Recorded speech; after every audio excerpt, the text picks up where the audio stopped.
et que Dieu vous remplisse de paix et de joie dans l'Esprit Saint. Amen. Et que le Seigneur soit toujours avec vous. Amen. Je suis dans la joie d'être parmi vous, dans la joie de voir le peuple de Dieu se réjouir devant l'Éternel, mais aussi dans la joie de voir papa et maman Matabishi, que je n'ai pas vu depuis un certain temps, et que Dieu nous permet aujourd'hui de nous retrouver devant lui pour le célébrer, le glorifier et le magnifier. Amen. José, de tout cœur, je suis avec toi. Amen. Je le sais et je n'ai pas à te le rappeler. Dis-toi que de loin ou de près, tu es dans mon cœur et que je suis avec toi. Amen. Que l'épreuve que tu traverses en ce moment fait partie du plan de Dieu. Et l'ennemi n'aura aucune victoire sur toi. Le petit Matabishi a parlé tout à l'heure de la grâce. Alors prenons la grâce telle que Paul le dit dans Actes, non dans 2 Corinthiens 12, 9. 2 Corinthiens 12, 9.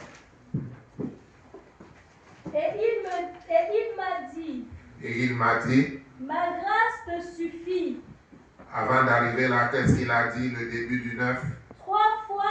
3 fois, j'ai prié le Seigneur de l'éloigner de moi. J'ai prié l'Éternel d'éloigner l'épreuve que je subissais, d'éloigner la difficulté de la montagne qui était devant moi, oui. Et il m'a dit, mais l'Éternel m'a dit, ma grâce te suffit. Ma grâce te suffit.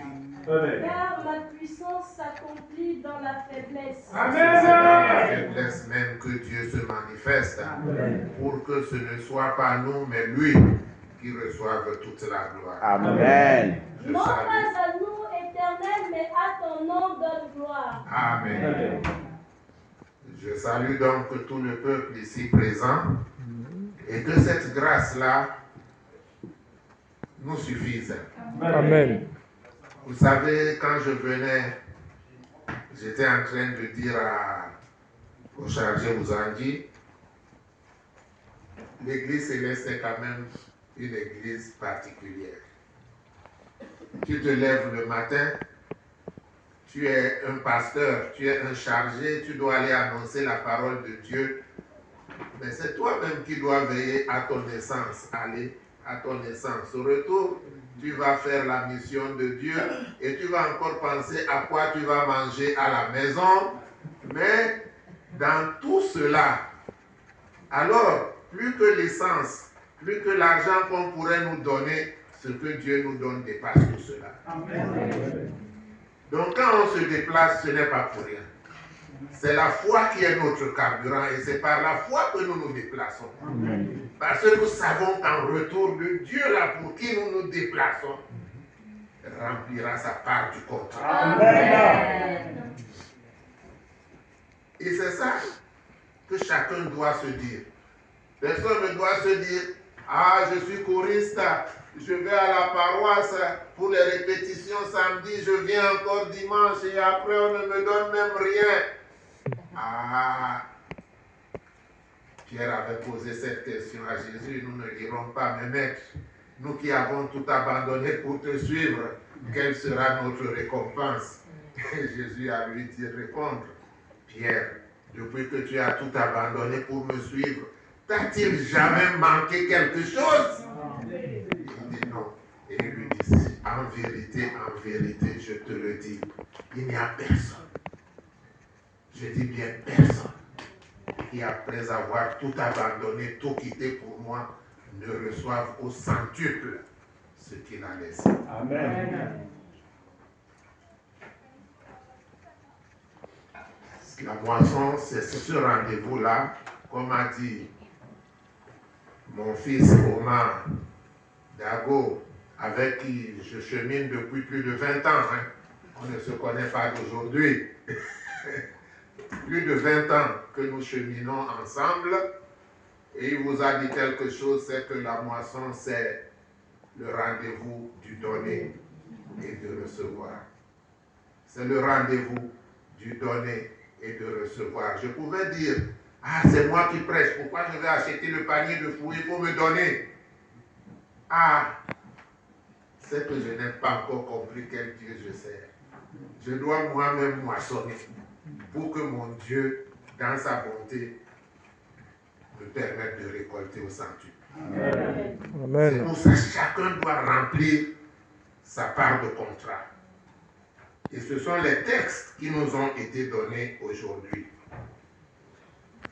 Ça s'appelle le code de l'alliance. Le code de l'alliance, c'est-à-dire Exode 23, c'est le code de l'alliance contracté à partir de Exode 20 lorsqu'on a reçu les commandements. Exode 20 te dit à partir du premier, je suis l'Éternel ton Dieu qui t'a fait sortir de la maison d'Égypte, de captivité. Tu n'auras pas d'autre Dieu devant ma face. Oui, mais Seigneur, qu'est-ce que je ferai alors devant ta face? Eh bien, dans Exode 23, il dit, tu ne te présenteras pas les mains vides devant ma face. Amen. Lisez la lecture du jour. Tu ne te présenteras pas les mains vides devant ma face. 3 fois par année, 3 fois par année, tu célébreras des fêtes en mon honneur.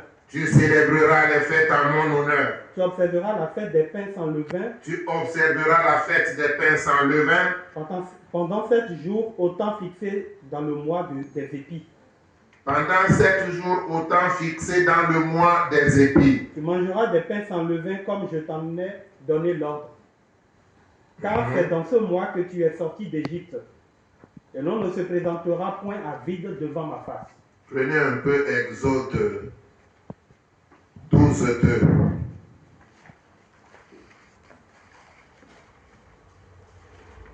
Ce mois-ci, Ah, parce que c'est ce mois-là que tu es sorti d'Égypte, tu ne te présenteras pas devant moi les mains vides. Mais que s'était-il passé ce mois-là? Oui, ce mois-ci sera pour vous le premier des mois. ce mois-ci sera pour vous le premier des mois. Il sera pour vous le premier des mois de l'année. Il sera pour vous les premiers des mois de l'année. Parlez-en à toute l'assemblée d'Israël. Dites à Israël, oui. Et dites le 10e jour de ce mois, Le 10e jour de ce mois, on prendra un agneau pour chaque famille. merci, on prendra un agneau pour chaque famille. Et cet agneau a été immolé une fois pour toutes sur la croix pour perpétuer cet acte qui Dieu a dit qu'il se fera de génération en génération. Alléluia. Alléluia. Alléluia. Alléluia.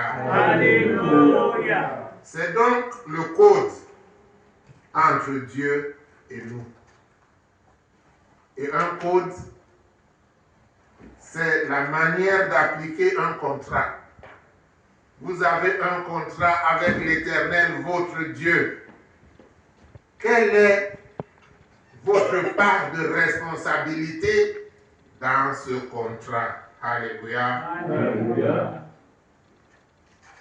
Parce que selon que tu le respectes ou pas, ta vie sera plus ou moins lumineuse. Osée 1, 6 à 10. Qu'est-ce qu'il nous dit là? Osée, chapitre 1, de 6 à 10. Elles t'ont su de nouveau. Osée 1, Oui, verset 6. oui, Elles t'ont su de nouveau oui. et enfanta une fille, et l'Éternel dit à Osée, Et l'Éternel dit à Osée, donne-lui le nom de Losh-Bouchama, car je n'aurai plus pitié de la maison d'Israël, je n'aurai plus pitié de la maison d'Israël, oui. et je ne lui pardonnerai plus. Mais j'aurai pitié de la maison de Juda, Mais j'aurai pitié de la maison de Juda. Alléluia. Alléluia. Oui, je les sauverai par l'Éternel leur Dieu, je les sauverai par l'Éternel leur Dieu. et je ne les sauverai ni par l'arc, ni par l'épée, ni par les combats, ni par les chevaux, ni par les cavaliers. Mais par quoi alors? Allons-y. Elle sevra Loshrushama, puis elle conçut, enfanta un fils, et l'Éternel dit, donne-lui le nom de Lonami, car vous n'êtes pas mon peuple et je ne suis pas votre Dieu. Voilà quelqu'un qui me parlait aujourd'hui d'Israël. La réponse lui est donnée dans cette prédication. Dieu a dit à Israël, à cause de sa rébellion, je ne suis plus ton Dieu et toi tu n'es plus mon peuple. Dieu a rompu ce contrat parce que celui-là qu'il a aimé plus que tout, celui-là qu'il a élevé au-dessus de tous les peuples, s'est prostitué allant adorer des veaux d'or, allant adorer d'autres dieux, se rebellant à Dieu. Aujourd'hui, Israël, c'est Judas, Israël, c'est toi, Israël, c'est moi, Israël, c'est la nouvelle, c'est le nouveau peuple de Dieu. Ce n'est plus l'Israël physique, c'est l'Israël spirituel qui nous rassemble tous sous les ailes d'un même Dieu. Dieu n'est pas plus celui des Juifs que celui des Blancs.